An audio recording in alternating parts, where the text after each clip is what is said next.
Fixed ডিপোজিটের interest থেকে pension নেওয়া ভালো না মিউচুয়াল ফান্ডে রিস্কি জেনেও যদি জানেন রিস্ক নয় থেকে পেনশন নেওয়া ভালো? ফিক্সড ডিপোজিটে নেওয়াটাকে ইন্টারেস্ট থেকে নেওয়া আর মিউচুয়াল ফান্ডে সেটাকে বলে সিস্টেমেটিক উইথড্রল প্ল্যান। সেটা আপনার হাতে, আপনি কত টাকা নিতে চান, কতটা আপনার রিকোয়ারমেন্ট, সেইভাবে আপনি নিতে পারেন। মিউচুয়াল ফান্ড হচ্ছে মার্কেট লিঙ্ক আর ফিক্সড ডিপোজিট হচ্ছে গ্যারান্টিড, আমার টাকা হারাবে না। বাট ইনফ্লেশন কি বিট করছে?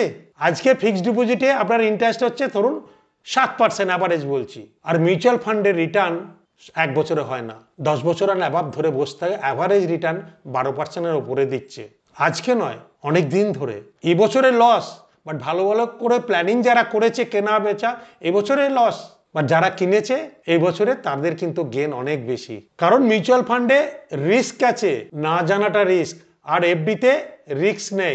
আমার আপনার টাকা নিয়ে ব্যাংক খাটায় দিয়ে আপনাকে এই ইন্টারেস্ট দেয়, আর ব্যাংক কোটি কোটি টাকা প্রফিট করে। কোথায় খাটায়? সেই কিন্তু মার্কেটে। তাহলে আপনি নিজে জেনে বুঝে কেন করবেন না? কোনটা আপনার জন্য ভালো? মিউচুয়াল ফান্ডেও ট্যাক্স আছে, গেনের ওপর 1,25,000 ছাড় দিয়ে, বাট মিউচুয়াল ফান্ড তারপর 1,25,000-এর ওপরে 12.5% যদি আপনার যাই কিছু ইনকাম থাকুক কোনো অ্যাড হবে না। আর ফিক্সড ডিপোজিট যদি আপনার ইনকাম থাকে, পেনশন থাকে, এই ইন্টারেস্টটা আপনার ইনকামের সঙ্গে অ্যাড হয়ে গিয়ে যে স্ল্যাবে পড়ুন সেই স্ল্যাবে ট্যাক্স দিতে হবে। একে তো 7%, তারপর 10% বা 20% বা 30% যাদের যা স্ল্যাব তাকে ট্যাক্স দিতে হবে। মিউচুয়াল ফান্ডে একটাই slab, long term capital gain, 1,25,000 পর্যন্ত ছাড় গেনের ওপর, তারপর যেটা হবে তারপর 12.5%। বা 12.5% দিয়েও কত লাভ দেখবেন। দেখুন, সবাই বলে ট্যাক্স, মিউচুয়াল ফান্ডে এত পার্সেন্ট ট্যাক্স, অনেকে অনেক রকম কমেন্ট করেছে। ধরুন ফিক্সড ডিপোজিট আপনার 1 crore, 1 কোটি, আপনি মিউচুয়াল ফান্ডও দিচ্ছেন 1 কোটি, ঠিক আছে, দুটোই 7% নিচ্ছেন, তাহলে কত পাচ্ছেন? 7 লাখ করে বছরে আপনি ইন্টারেস্ট দিচ্ছেন। 10 বছর পর ইন্টারেস্ট নেওয়ার পর 10-20 রিটায়ারমেন্টের পর 10 বছর বাঁচছেন, কেউ 20 বছর বাঁচছেন, কেউ 30 বছর বাঁচছেন। আমি এক্সাম্পল দিচ্ছি।